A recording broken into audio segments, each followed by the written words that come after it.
Om Shri Ganeshaya Namaha. Om Shri Saraswatyai Namaha. Om Shri Gurubhyo Namaha. Sadashiva Samarambham Shankaracharya Madhyamam Asmadacharya Paryantam Vande Guru Paramparam. Shruti Smriti Purananam Alayam Karunalayam Namami Bhagavad Pada Shankaram Lokashankaram. Samasta Janakalyane Niratam Karunamayam Namami Chinmayam Devam Sadgurum Brahmavidvaram. Sadgurum Brahmavidvaram. Om Partaya Pratibodhitam Bhagavata Narayanena Swayam Vyasena Kreditam Purana Munina Madhye Mahabharatam Advaitamritavarshini Ashtadashadyayini Ambatvam Anusandadhami Bhagavad Gita Bhavadveshini Yam Brahma Varunendra Rudra Marutah Stunvanti Devyaistavaihi Vedai Sangapadakramopanishadaihi Gayanti Yam Samagah Dhyanavastita Tadgatena Manasa Pashyanti Yam Yogino Yasyantam na vidusura suraganah Devaya Tasmai Namaha Devaya Tasmai Namaha. Hari Om. We have seen the ladder of fall in verses 62 and 63. And that fall starts with mindless fancy for sense objects for an ignorant man. The ignorant man who lacks self-control starts with brooding over objects. Then slowly it ends up and he totally perishes. And now today, and later we also saw Ragadvesha Vayuktaistu Vishayan Indriyaicharan Atma Vaishyair Vidheyatma Prasadam Adhigachati. In contrast, a wise man without Ragadvesha, likes and dislikes, and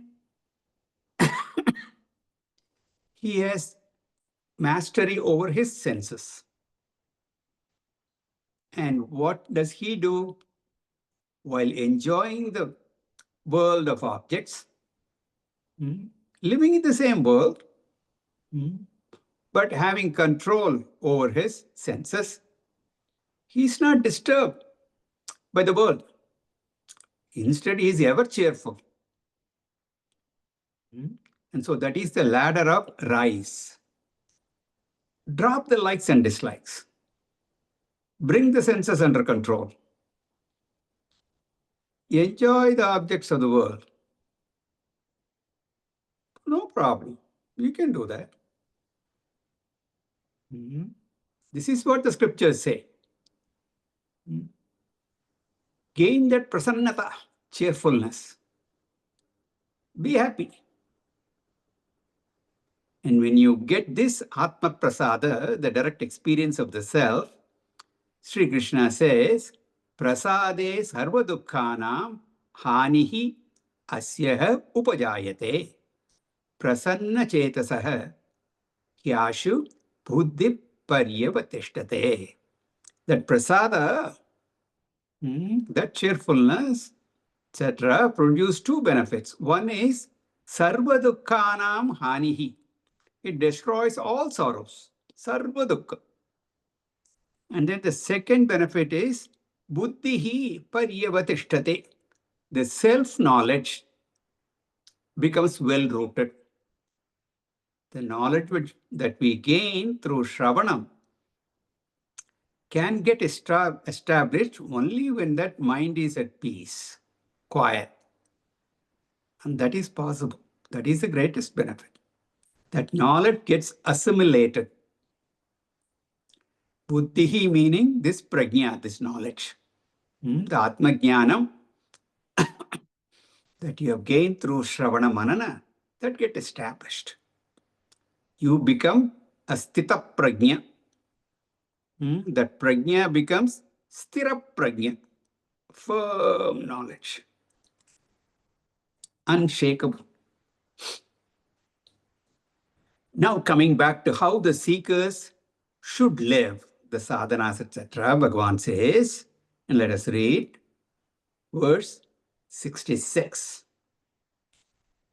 Nasti buddhirayuktasya, nasti buddhiyuktasya, nachayuktasya bhavana, nachayuktasya bhavana, nacha bhavayata shantihi, nacha bhavayata shantihi, ashantasya kutas sukham,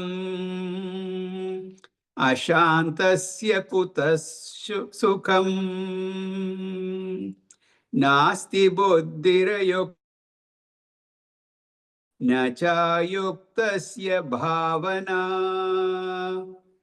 nacha bhavayata shantihi, ashantasya kutas sukham.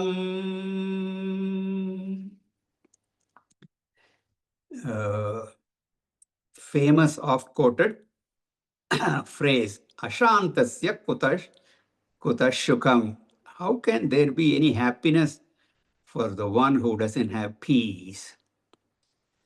So in this verse, Bhagavan highlights again Shama and Dhamma exercises, mind control and sense control. Points out that these two disciplines extremely important at every stage of spiritual sadhana. A spiritual aspirant, a sincere student, should eat very little, wear simple clothes, sleep like a dog in short spells, and like a crow, see in one direction only, and concentrate like a crane. These are examples, okay, to drive home a point. Okay, don't say, then should I not be sleeping for 6 hours? You know, the modern science says that 6-7 hours of good sleep, uninterrupted sleep, does wonders for your health. Here you are saying you should sleep in short spells. No, understand it properly that, you should have moderation. You should not be lazy sleeping all the time. That's what is meant. Okay. So in other words, you should have control over those things. All sense control, mind control should be there for a spiritual seeker. If that is lacking, the progress in your spiritual journey will not be there. It's almost impossible. A person who has such a control is called a yukta purusha. Yukta means united, integrated. His personality is integrated. He has this shama, mind control, dhamma, sense control, whereas ayukta purusha, he is a person without those disciplines. The mind, through the sense organs, perceive the sense objects. In case of a yukta purusha, someone who has an well-united, integrated personality, the mind does not respond on its own, but it is under the control of his intellect. Thus, the mind and intellect are together, united, integrated. On the other hand, the mind is not under control of the intellect. It gets swayed by the sense organs, by the likes and dislikes. Such a personality is disintegrated. He is a ayukta purusha. Ayuktasya, such a person who does not have the mind and the sense organs under control, buddhihi nasti. Ayuktasya bhavanat nacha. Bhavana means meditation. So such a mind cannot sit down and do meditation. How can you sit for meditation when your mind is not under control? You sit down, close your eyes, and everything, the mind is wandering. How can it be concentrating on thought that I am Brahman? Not possible. The word bhavana generally means emotions, attitude, etc. But here it is a technical meaning. Bhavana here is atmajnana avinivesha. So it means the power of contemplation or meditation. So we have these three problems. Ajnana, ignorance. Samkhya, doubts. And viparita bhavana, erroneous notions. And they have to be removed respectively by Shravana, Manana, and Nididhyasana to gain this buddhi.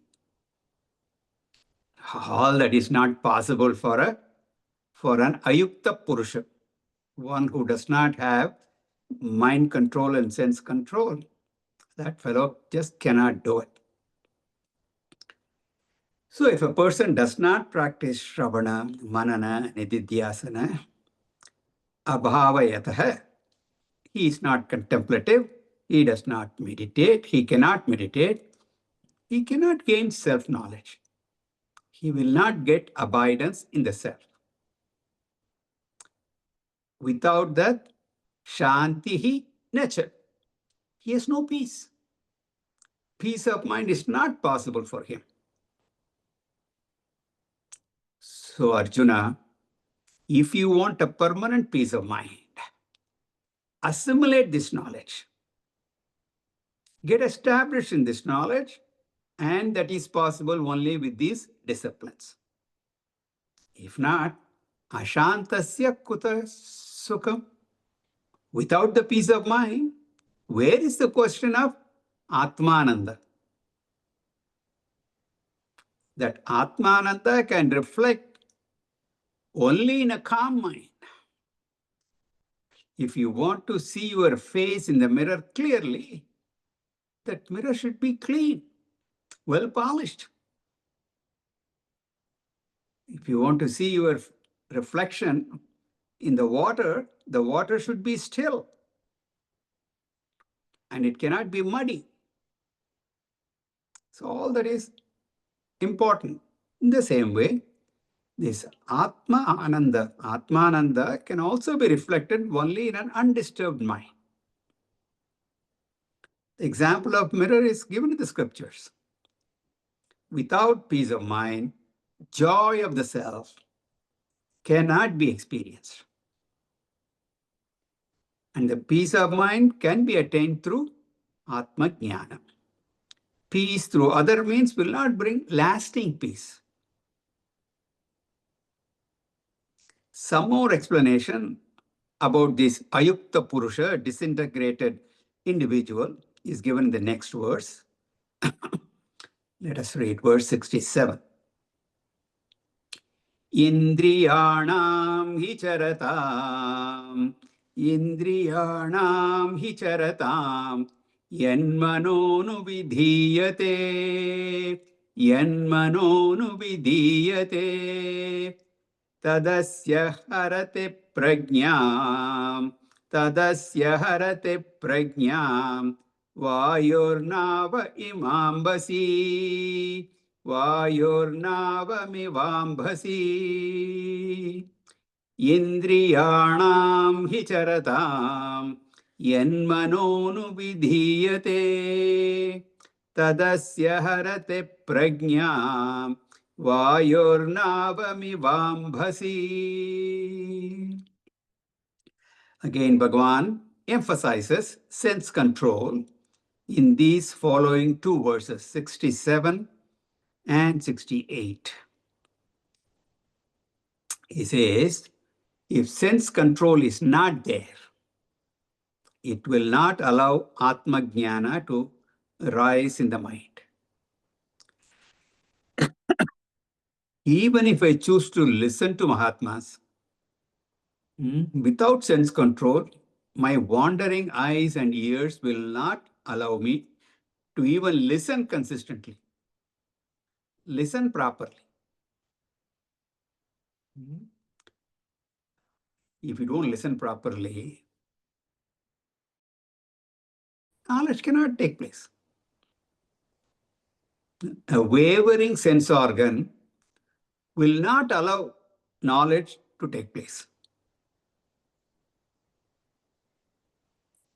This does not come as a surprise to anybody. Even in schools and colleges, how come some students do well and the others? By and large, they're all pretty good. They have the ability to learn. But those students who do not do well, their mind is distracted. And we have seen in our own lifetime, we didn't have as many distractions when we are growing up and we are going to school.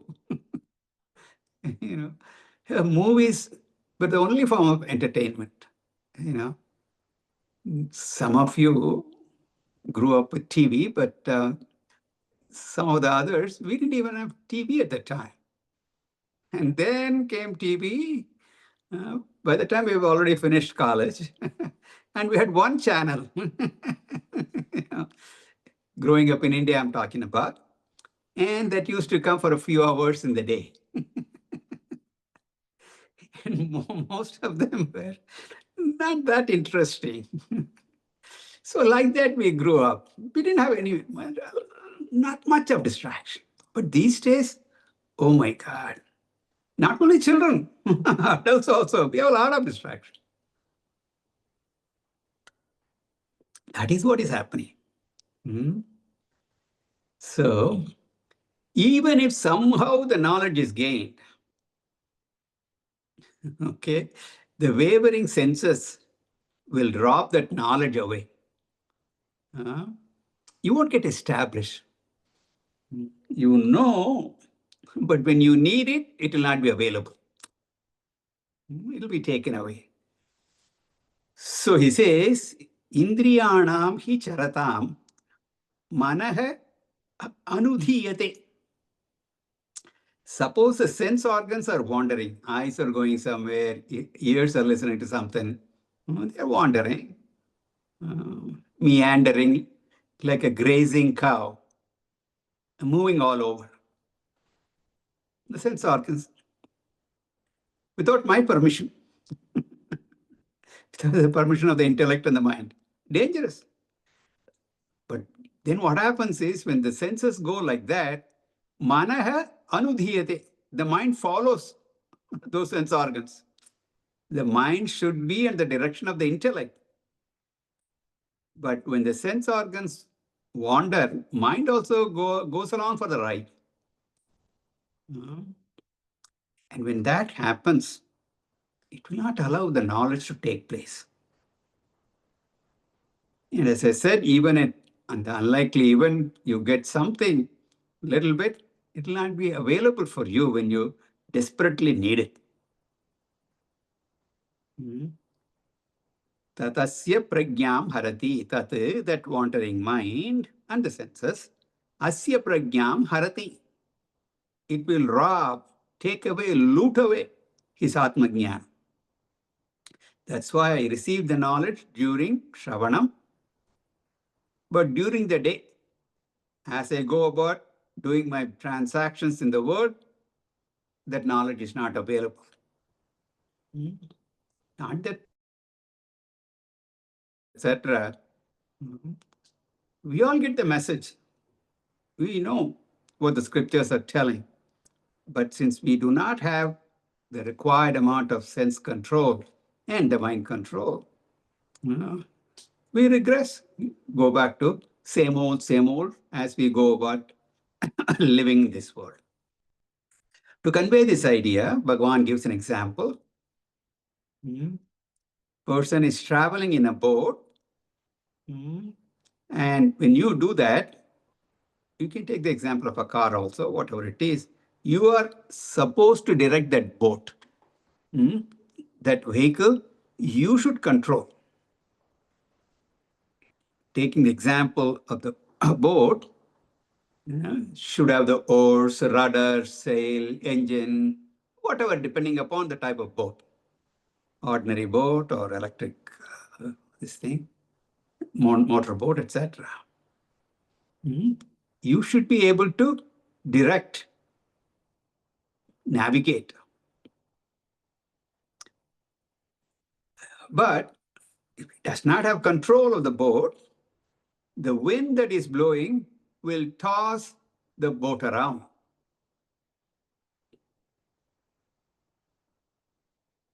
It will take the boat in any direction the wind is blowing. The wind is not going to take permission from me sitting in the boat. Strong winds, the boat may even capsize.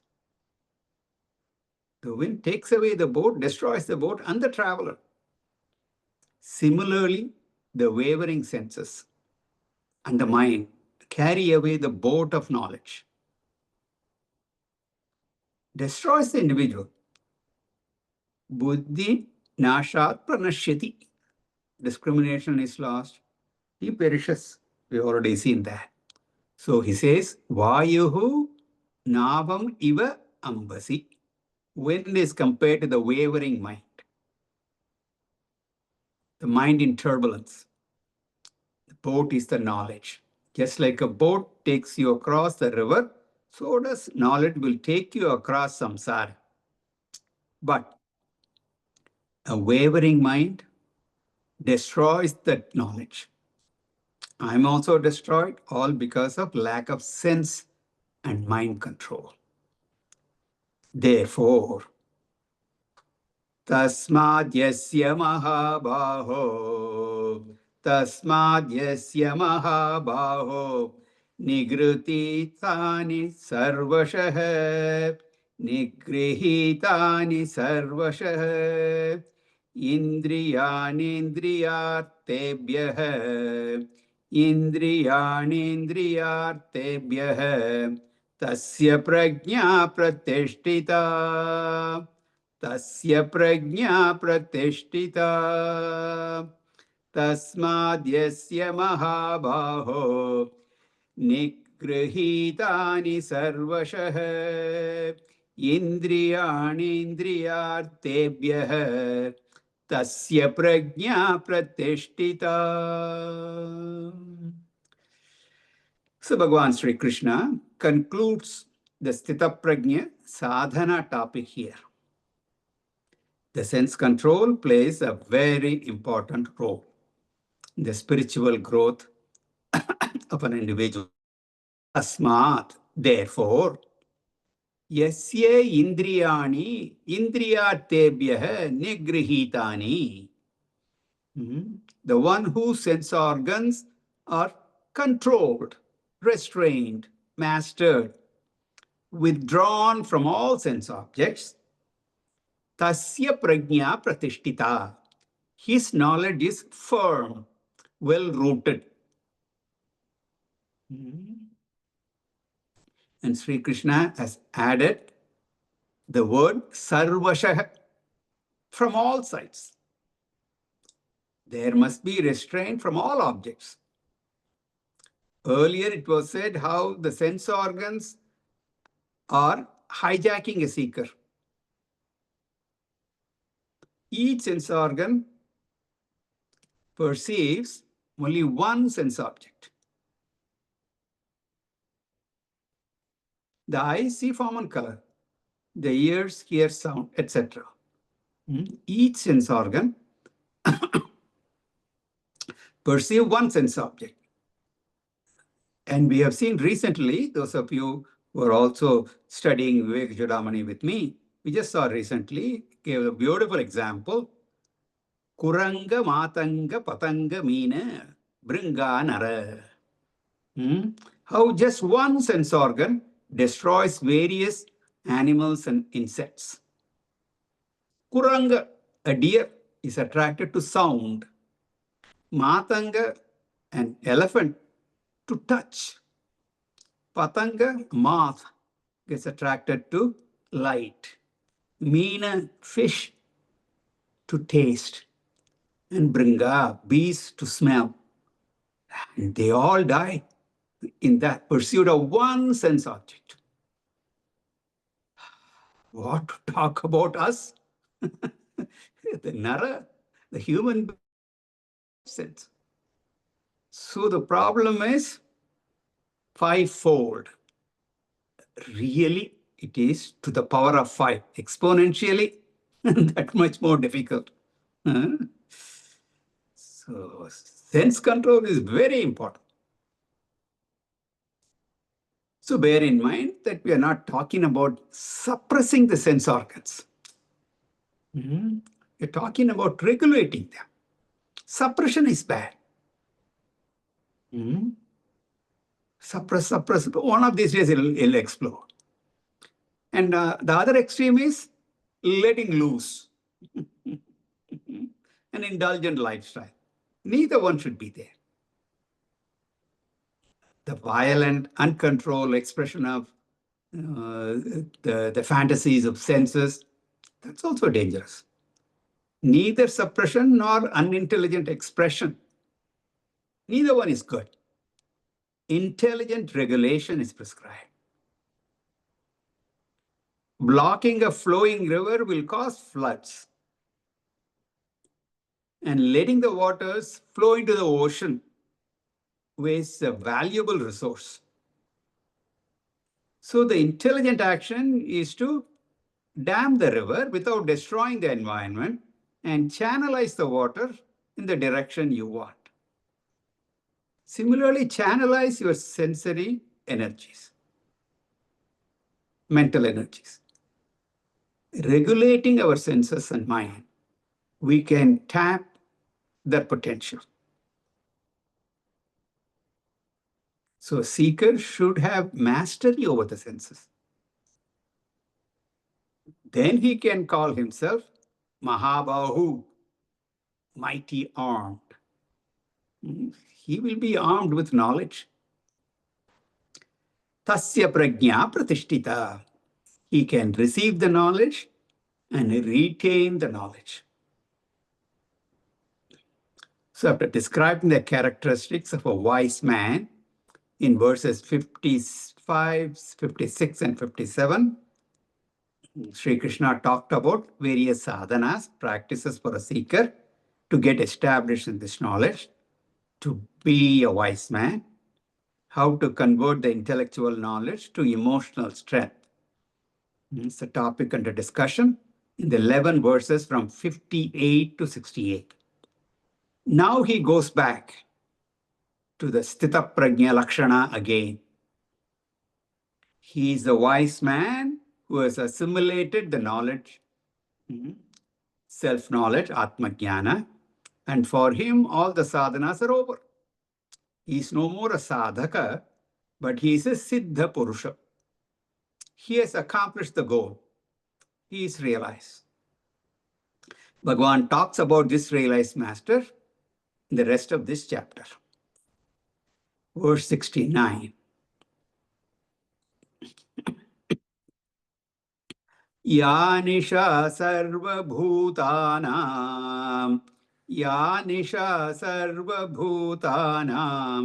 तस्यां जागृति संयमी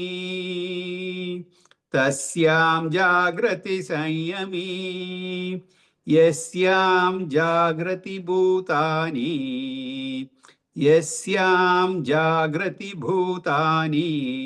सा निशा पश्यतो मुने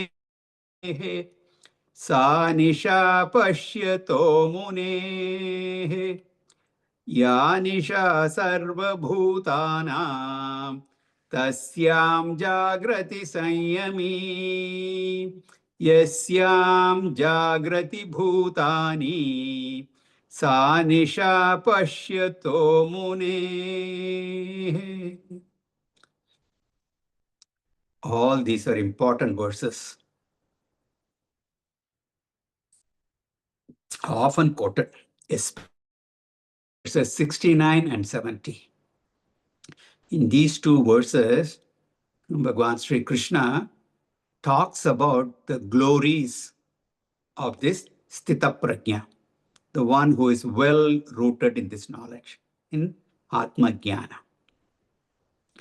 He compares this Jnani to an Ajnani. Therefore, a clean contrast and the otherwise between a samsari and a asamsari. Mukta Purush, that's given here. The idea that Bhagavan conveys is this. Both a jnani and an ajnani, they are living in the same world. It's not that a jnani, the wise man, faces a special world that's different from the world that the jnani is dealing with. But somehow, everything is just fine for the wise and miserable for the ignorant. The world being the same. The world is what it is. Cannot be changed. People are also the same. Vedanta does not attempt to change the world. Doesn't try to change the people around. And don't have the false impression that once you study Vedanta, you can change the world and you can change the people around you. They're going to be what they always been. It's a futile exercise to try to do all that. Vedanta attempts to change the way I look at the world, the way I look at the people, and the way I respond to situations. A jnani faces the same world as everybody does. Moreover, he also has his prarabdha. He's maybe a realized master. He has seen elsewhere. His prarabdha has already begun. There's nothing even a jnani can do about that. Whatever sukha dukkha that he has to go through in this birth, that body and the mind of that jnani has to undergo. He cannot change it. Jnani has destroyed the sanchita karma, made all the sanchita karma through his knowledge. He has rendered all that null and void. The agami also, he is going to avoid. But he has to face prarabdha. So the ups and downs are going to continue for the jnani.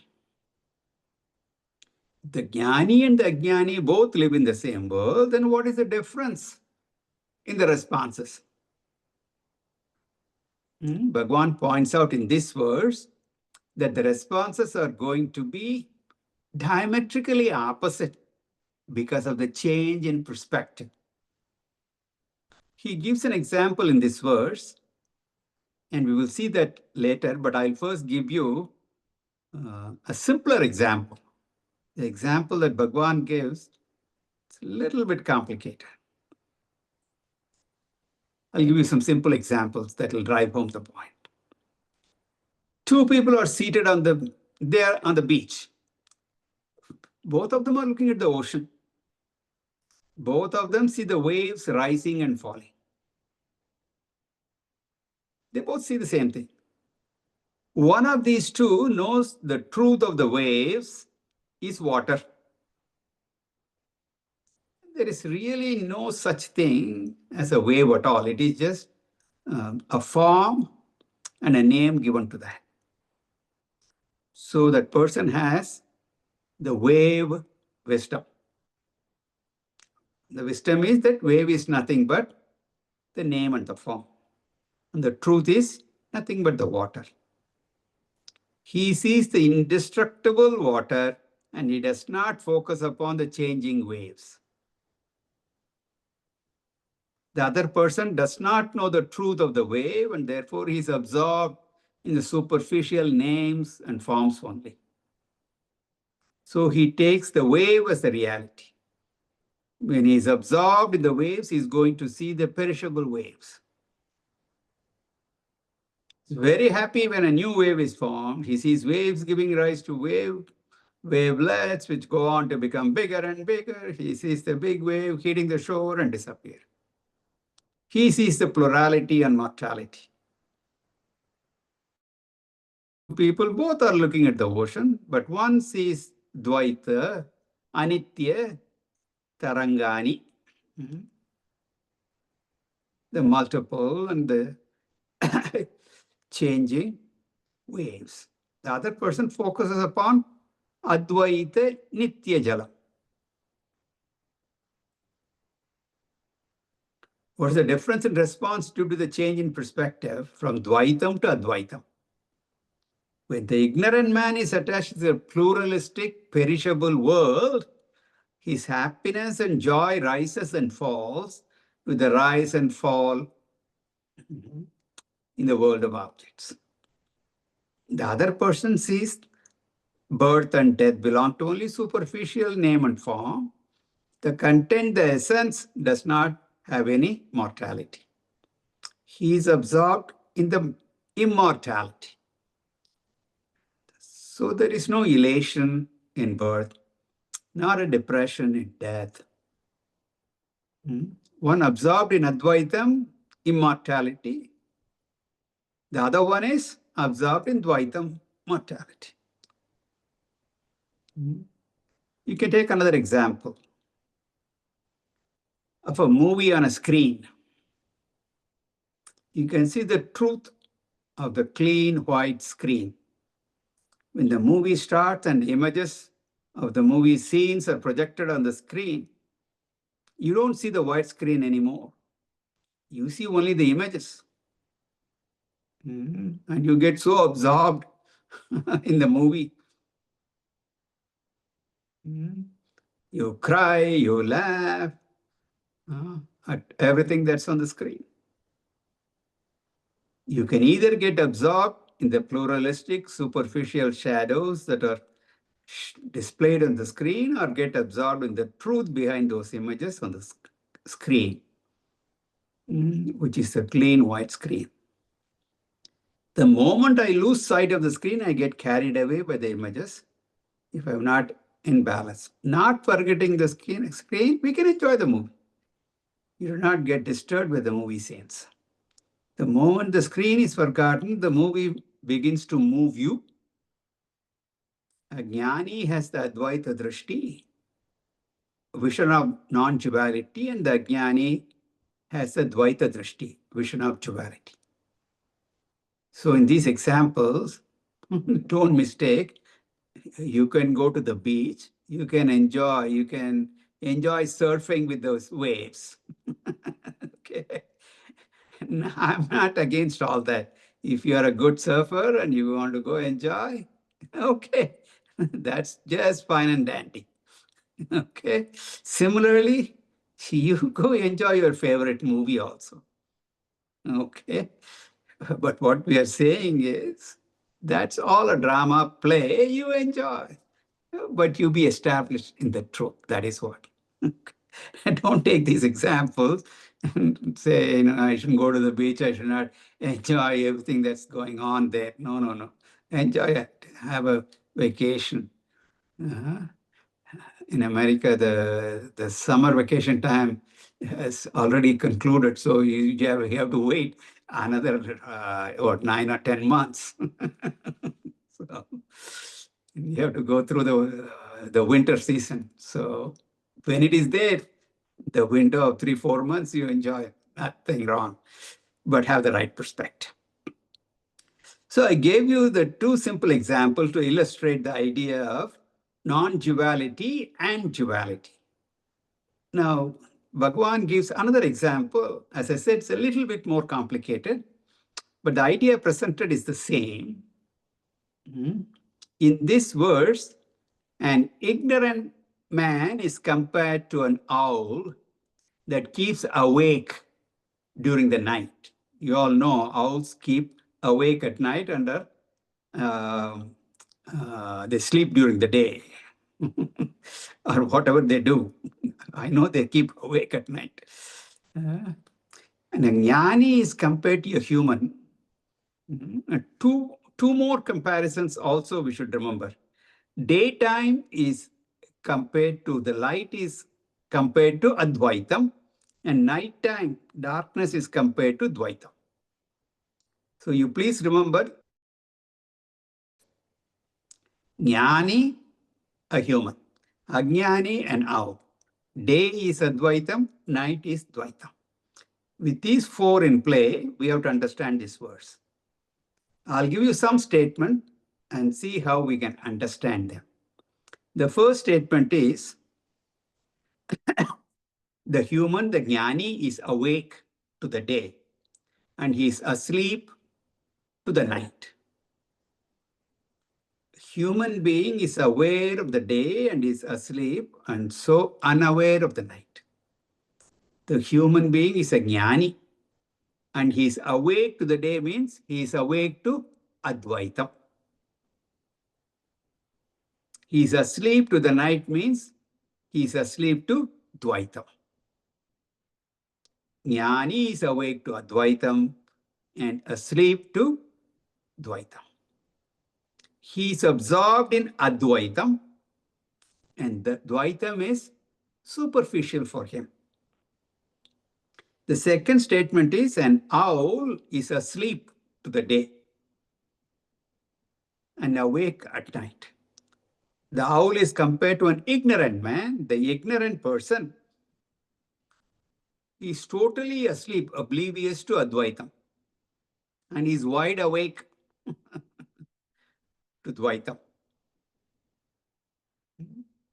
The ignorant man is wide awake at night. He parties all night. Sense control is not there.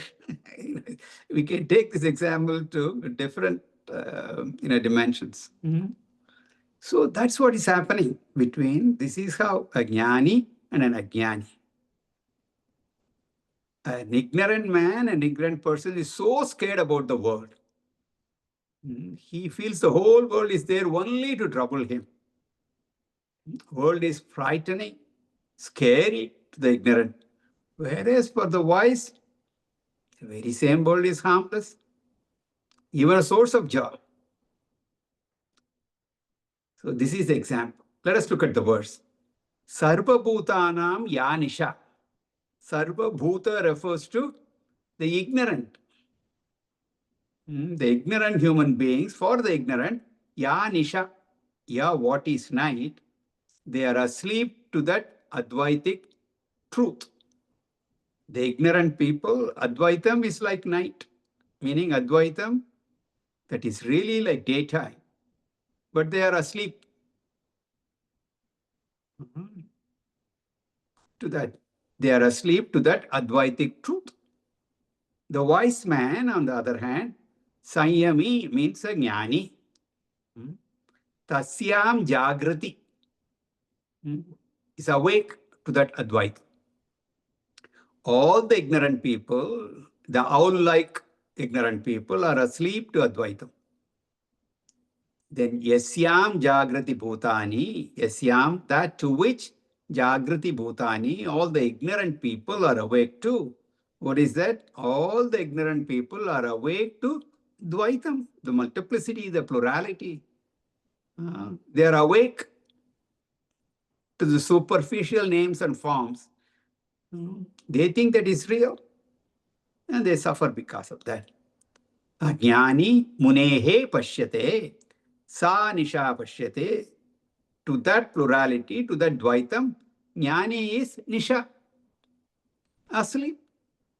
In short, the essence is that Ajnani is absorbed in Dvaitam and he suffers. Jnani is absorbed in Advaitam, so he enjoys.